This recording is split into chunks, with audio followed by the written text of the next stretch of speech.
नमस्कार साथियों, आप सबका पुनः स्वागत है श्रद्धा वेद पुराण में। तो आज हम लोग डिस्कस करेंगे श्रीमद् भगवद गीता अध्याय 6 श्लोक अर्थ 8। इससे पहले हम लोगों ने अध्याय 1 से 5 तक सभी श्लोक अर्थ सरल हिंदी भाषा में दोनों ही चैनल श्रद्धा एस्ट्रो ज्योतिष, श्रद्धा वेद पुराण में अपलोड कर दिए हैं। आप में से कोई भी व्यक्ति भगवद गीता को सरल हिंदी भाषा में समझना चाहता है तो आप हमारे चैनल में जाएं, जहां आपको प्लेलिस्ट सेक्शन में अलग अलग श्लोक अर्थ मिल जाएंगे। तो आज का श्लोक अर्थ भगवान श्री कृष्ण अर्जुन को समझाते हुए क्या कहते हैं? जिसका अंतःकरण ज्ञान विज्ञान से तृप्त है, जिसकी स्थिति विकार रहित है, जिसकी इंद्रियां भली भांति जीती हुई हैं और जिसके लिए मिट्टी, पत्थर और स्वर्ण समान है, वह योगी युक्त अर्थात भगवत प्राप्त है, ऐसा कहा जाता है।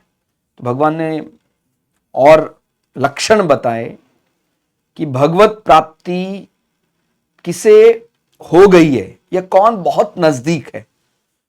तो मैंने जैसे पुराने वीडियो में भी श्लोक अर्थ 7 में भी बताया, एक होता है हम भगवत प्राप्ति के बहुत नजदीक हैं, भगवान को समझने लग जाते हैं। एक होता है धीरे धीरे हम वही हो जाते हैं। अगर जब हम वो वही हो गए हैं तो फिर धरती में रहना या मृत्यु लोक में रहना फिर हमारे लिए एक प्रकार से हमारा स्वरूप फिर एलिजिबल नहीं है फिर धरती के लिए, फिर तो हम मुक्ति के लिए निकल पड़ते हैं। तो ये अंतर समझना है। हम परमात्मा को समझ रहे हैं और हम परमात्मा जैसे या परमात्मा ही हो गए हैं। तो बहुत बड़े ज्ञानी लोग, बड़े बड़े महापुरुष परमात्मा के बहुत नजदीक हो जाते हैं, और जब वो परमात्मा ही हो जाते हैं तो फिर वो संसार में क्या करना है रहकर उनकी सारी आकांक्षाएं, अभिलाषाएं सब पूरी हो जाती हैं और वो मुक्ति के लिए निकल पड़ते हैं।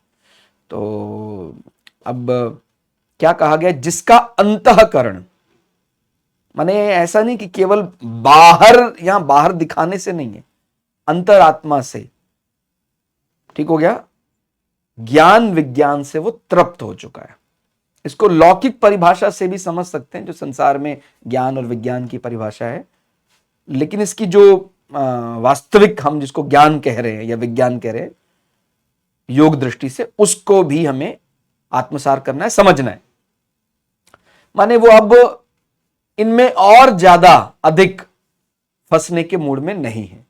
विज्ञान आप समझते हैं कि भाई कोई ऐसा तरीका जो किसी काम को सरल कर देता है, और हम यदि योग दृष्टि से ज्ञान कह रहे हैं तो हमारा कर्म किस प्रकार से करना है, कर्म योग सिद्धांत क्या है, उसका ज्ञान ही ये यहां पर ज्ञान माना जा रहा है। ठीक हो गया? तो अभी जो उससे तृप्त हो गया, क्योंकि हम जानते हैं संसार के जितने भी ग्रंथ हैं, भगवत गीता में आएगा आगे, कुछ भी हम पढ़ लें तृप्त नहीं हो सकते हैं। जब हम सारा भी पढ़ लेंगे, हम सारा इतिहास पढ़ लेंगे, पुराण पढ़ लेंगे, वेद पढ़ लेंगे, तो ऐसा कहते हैं कि वो सारा ज्ञान भी तत्व ज्ञान, वास्तविक ज्ञान के सामने कुछ बूंद के समान है।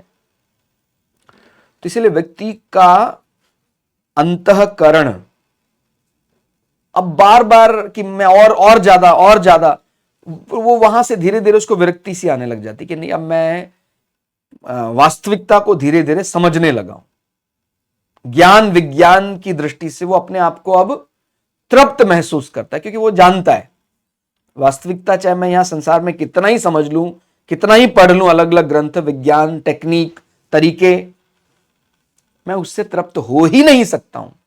तो जब वो उसको दूसरे एंगल से देखने लग जाता है कि नहीं, अब मैं उसके प्रति जो मेरा आकर्षण था वो अब मैं समाप्त हो गया, मेरा आकर्षण, मैं तो अब अंतर मन में जाकर उसको पाना चाहता हूं। जो महासागर है उसके नजदीक जब वो चला जाता है तो फिर उसको संसार का जितना ज्ञान है वो कुछ बूंदों के समान दिखाई देने लग जाता है।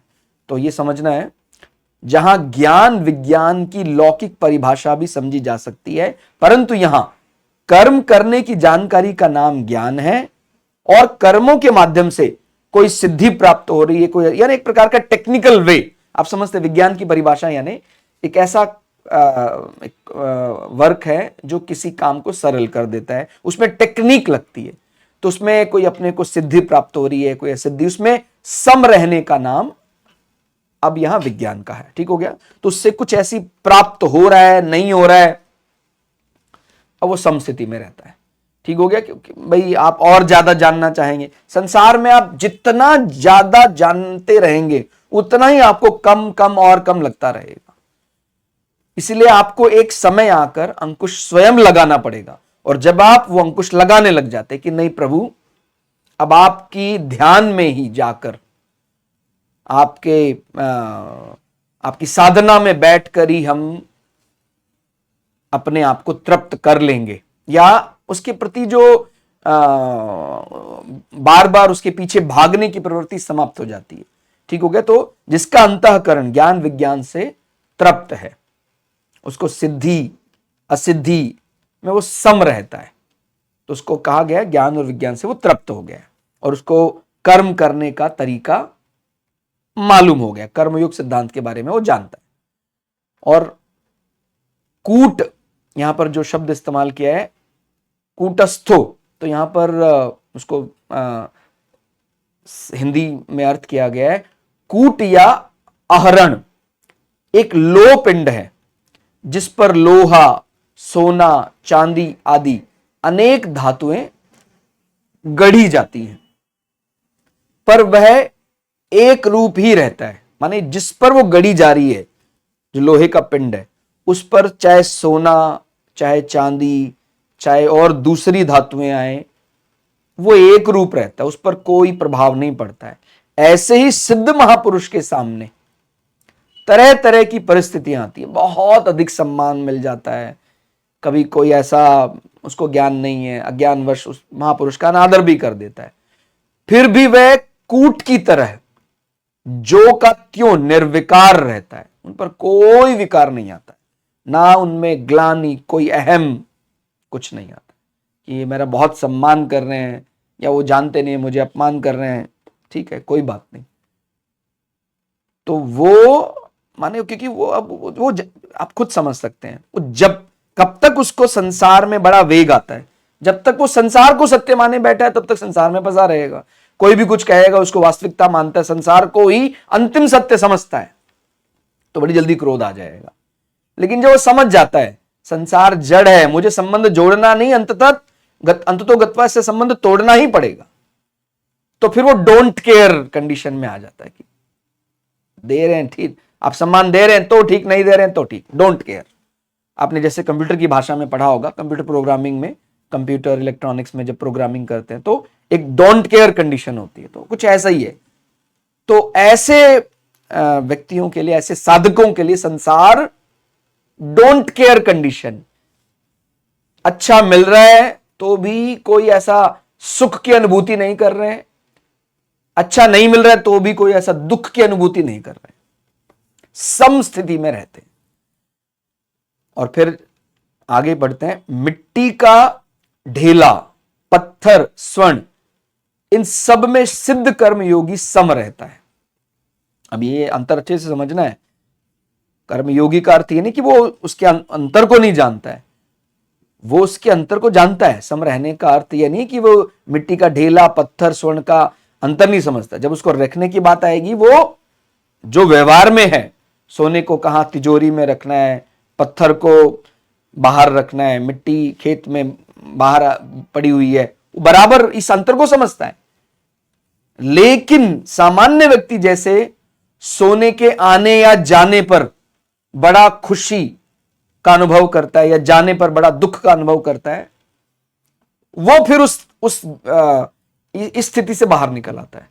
प्रारब्धवश उसको बहुत अधिक सोना, स्वर्ण, धन मिल गया, कहता है मैं अब, क्योंकि वो समझने लग जाता है ये तो हमें त्यागना ही है, ये संसार जो है वो समझ जाता है जो साधक है कि अलग अलग प्रकार के ट्रैप हैं यहां पर, वास्तविक लक्ष्य क्या है, मोक्ष। जब उसको मोक्ष दिखाई देने लग जाता है तो फिर उसको सोना, चांदी, हीरे, जवाहरात, वो समझता ही है यार इनको तो हमें त्यागना ही पड़ेगा, तो इनके ज्यादा आने से या चले जाने से अब क्या प्रभाव पड़ेगा?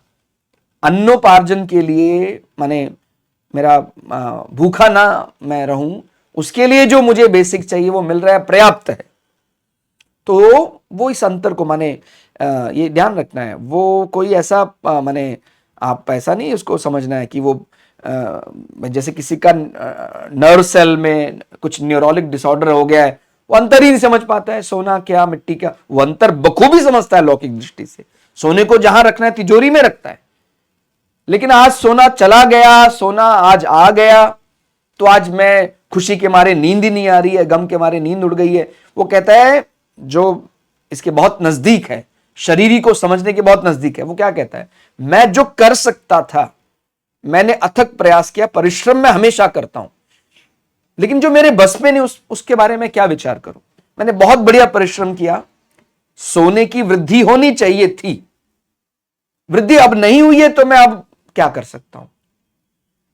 उसकी नींद पर कोई बाधा नहीं पड़ेगी, या सोना बहुत अधिक आ गया, तब भी कई लोगों की नींद उड़ जाती है कि भाई हमने सोचा था कि हमें धन लाभ हो जाएगा 2 गुने का, अभी 100 गुने का धन लाभ हो गया, तो खुशी के मारे नींद ही नहीं आ रही है, नींद उड़ गई कई दिनों के लिए। ऐसा साधक के साथ नहीं हो। वो समझता है धन कितना ही आ जाए, ये मरीचिका है, मिराज है, ये मिटने वाला नहीं है। अगर मन के साथ संबंध बना लिया, मन बुद्धि इंद्रिय इनके विषयों के साथ संबंध बना लिया, मन का तो डिजाइन ही कुछ ऐसा किया गया है। जैसे कंप्यूटर की भाषा में आप लोग समझते होंगे, कुछ सॉफ्टवेयर बनाए इस प्रकार से जाते हैं, उसका बेसिक फंक्शन ही यही है। तो मन का तो जो मूल डिजाइन है वो कभी तृप्त नहीं हो सकता है। माने मन, आप उसको बोले मेरा मन आज कर रहा है कि दुनिया की सबसे स्वादिष्ट मैं डिश खाना चाहता हूं, खिला दीजिए। मन को डिजाइन ही ऐसा किया गया है। क्या लगता है अगले दिन उसका मन नहीं करेगा? वो फिर मन करेगा, हो सकता है और ज्यादा करे। ठीक हो गया? तो ये मन को तो अंकुश लगाना पड़ता है, उस पर अनुशासन लगाना पड़ता है, उस पर कंट्रोल, काबू करना पड़ता है। अगर संतोष है तो फिर मन हमारे काबू में आ गया, और यही करना पड़ेगा। अगर इस जन्म जन्मांतर के चक्कर से निकलना चाहते हैं तो मन को अपने काबू करना ही पड़ेगा, और कोई मार्ग नहीं है। तो जो साधक है, जो योगी है, वो ये समझ जाता है, और वो स्वर्ण, पत्थर, मिट्टी के ढेले के आने जाने से उसके अंतःकरण में कोई प्रभाव नहीं पड़ता है।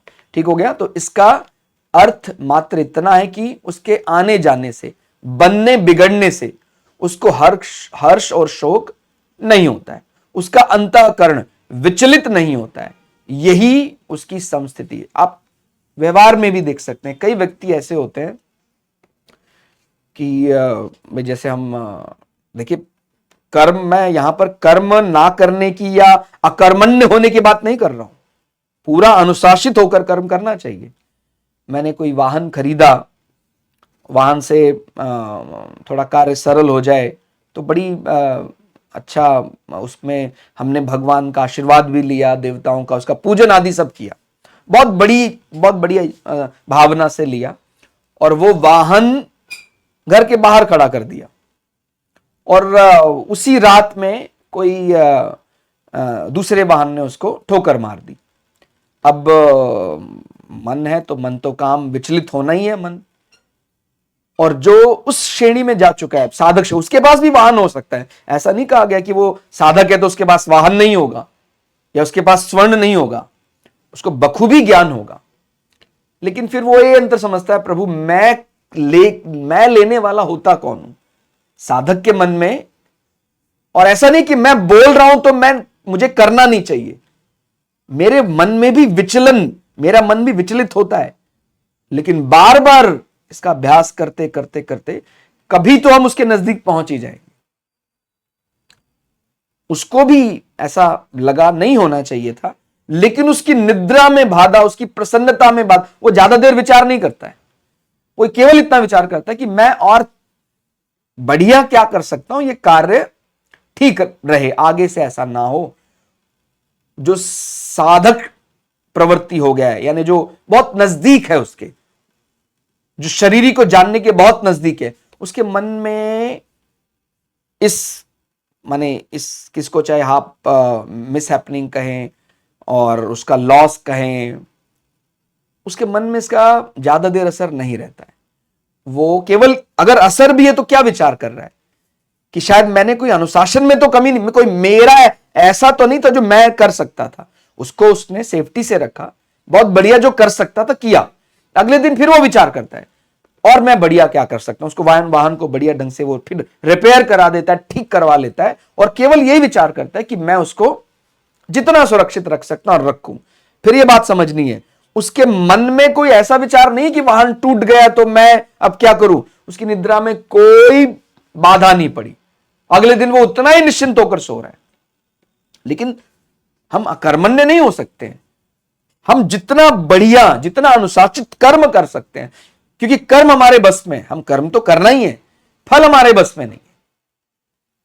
तो चलिए ध्यान रखना है, ये बहुत करीब का अंतर है। कोई ये ना समझे कि यहां पर सोने मिट्टी का अंतर जानता नहीं है। वो लौकिक दृष्टि से वो शायद दूसरे से भी ज्यादा बेहतर समझता है कि किस प्रकार से धन कमाया जाता है। लेकिन मैंने पूरी निष्ठा, पूरी अनुशासन से धन कमाया, मैं कौन सा लेकर आया था। प्रभु आपने, आपकी इच्छा हुई, घटना था, घट गया। और मैं उसके लिए भी मैंने कोई तैयारी नहीं की थी। मैंने सोचा था शायद कुछ लाभ हो जाएगा तो मैं अपने सहयोगों के और ज्यादा वेतनमान बढ़ा दूंगा। अभी मैं कुछ की कल्पना कर रहा था, आपने बहुत ज्यादा दे दिया, 10 गुना दे दिया, 20 गुना मुनाफा दे दिया। तो ये इतना होने पर भी वो विचलित नहीं होता है, क्योंकि वो जान चुका है इस संसार से निकलना ही पड़ेगा। परम शांति, परमानंद, ये हम सबका लक्ष्य है। लेकिन कोई परमानंद नकली में ढूंढ रहा है और कोई असली को समझ चुका है। नकली माने शरीर को वास्तविक सुख समझता है तो यही ढूंढ रहा है परमानंद।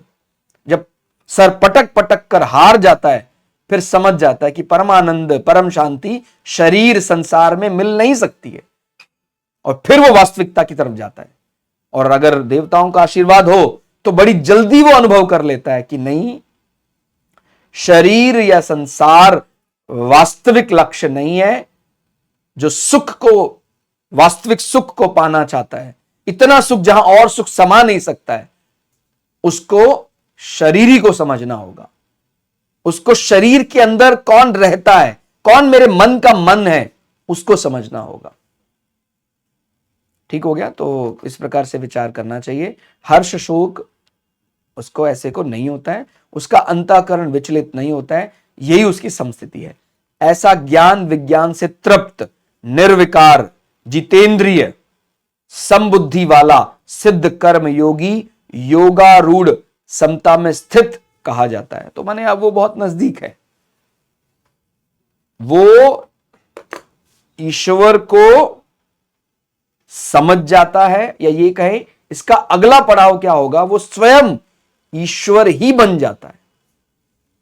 तो जैसे मैंने बोला, हम जैसे बोलते हैं रीजनिंग में अभी कितना परसेंटेज करेक्ट है, तो अगर कोई व्यक्ति अभी 1% पर जी रहा है, 2% पर जी रहा है, विज्ञान में भी हम बोलते हैं, आपने जरूर पढ़ा होगा कि विज्ञान में बोलते हैं कि औसतन व्यक्ति 2% दिमाग का इस्तेमाल करता है। ठीक हो गया? बहुत बड़ा कुछ ऐसा अकल्पनीय कर दिया उसने, 8%, 10%। तो जो हम माने आध्यात्मिक दृष्टि से भी बात कर रहे हैं कि अगर कोई बहुत बड़ा साधक है लेकिन अभी संसार में है, तो वो 80% तक है, 90% तक अपने मस्तिष्क को उसने काबू कर लिया है। वो हर प्रकार ईश्वर को कैसे जाना जा सकता है, हर तरीके को समझ गया है। लेकिन जैसे ही वो 100 हो जाएगा, आदर्श स्थिति को पाने के बाद वो संसार में क्या करना है, फिर वो संसार से मुक्ति मार्ग की ओर चले जाते हैं। तो इस प्रकार से समझना चाहिए कि जो भी आदर्श है, आदर्श फिर संसार में क्या करेगा, कोई अब इच्छा अभिलाषा कुछ शेष नहीं रही। जब तक है तब तक कुछ तो शेष है, और जब सब कुछ हमने पूरा कर दिया, अब कुछ अभिलाषा नहीं, कोई आशा नहीं, भोजन क्या मिलेगा नहीं मिलेगा, कौन पुत्र, अपमान मान अपमान, सब संसार के सारे जड़ संबंध, क्योंकि सब जड़ ही है, हम यहां मन बुद्धि को भी सब संसार का ही मान रहे हैं। अब इनसे हम हमारा कोई प्रयोजन नहीं है, फिर क्या करना है? तो फिर मुक्ति मार्ग की ओर चल पड़ते हैं। मैं बार बार यहां क्लियर कर रहा हूं, मुक्ति को हम मृत्यु ना समझें। हम सामान्यतः कह देते हैं भाई ये इनका देहावसान हो गया, मोक्ष प्राप्त हो गया। हम मृत्यु को प्राप्त होते हैं तो हम ऐसा नहीं कि मोक्ष को प्राप्त हो रहे हैं, ठीक है? तो ये बहुत कठिन है, मृत्यु के बाद भी जीना पड़ सकता है यदि हमारा मनोदशा वैसी नहीं है, बहुत अभिलाषाएं शेष है, और हम जीते जी भी बिना मृत्यु के भी हम मुक्त हो सकते हैं, मोक्ष को प्राप्त कर सकते हैं। और वो मुक्ति, उसको शब्दों में बयान नहीं किया जा सकता है, क्योंकि जो महसूस कर लेता है मुक्ति को वो बता नहीं सकता है। माने अगर कोई समझ जाए, वो व्यक्ति आपको समझाने का प्रयास करेगा, आप उसको केवल यही कहेंगे कि ये रिलेवेंस है, ये माने, क्योंकि हम उसको प्रैक्टिकल बुद्धि से देखने का, व्यवहारिक दृष्टि से देखने का प्रयास करेंगे। और जितना भी जड़ विषय है संसार का, उस विषय से मोक्ष को समझा ही नहीं जा सकता है। इसीलिए जो समझ जाता है वो दूसरे को समझाएगा भी तो क्या समझाएगा? ठीक हो गया? मन, बुद्धि, शरीर, इंद्रियां, इससे उसको समझा नहीं जा सकता है। इसलिए ये तो स्वयं के अनुभव करने का विषय है। ठीक हो गया? तो अगर मान लीजिए आप समझ गए हैं, मैं समझ गया हूं, मैं आपको समझाने का प्रयास मान लीजिए करता भी हूं, तो आप मुझे संसार के लिए बड़ा इम्प्रैक्टिकल सा ही मानेंगे कि बड़ा पता नहीं ये आपने क्या बोल दिया, क्या कह दिया, वो समझा नहीं सकता है। और फिर इस प्रकार की आकांक्षाएं, अभिलाषाएं रहती भी नहीं है कि मैं किसी को समझा दूं, मैं किसी के सामने बता दूं। अगर यह अभिलाषा है, इसका माने 100% नहीं है, 90% है, 95% है। 100 का मतलब क्या बताना है, किसको बताना है, क्यों बताना है? जान लिया, चलिए अब संसार से ईश्वर बन गए, ईश्वर में विलीन हो गए, ये विचार आ जाता है। तो आज के श्लोक अर्थ में फिलहाल इतना ही। श्लोक अर्थ आपको कैसा लगा कमेंट करके जरूर बताइएगा। मिलते हैं अगली वीडियो में, तब तक के लिए जय श्री भगु पराशरा, जय श्री शुक्राचार्य, नमस्कार।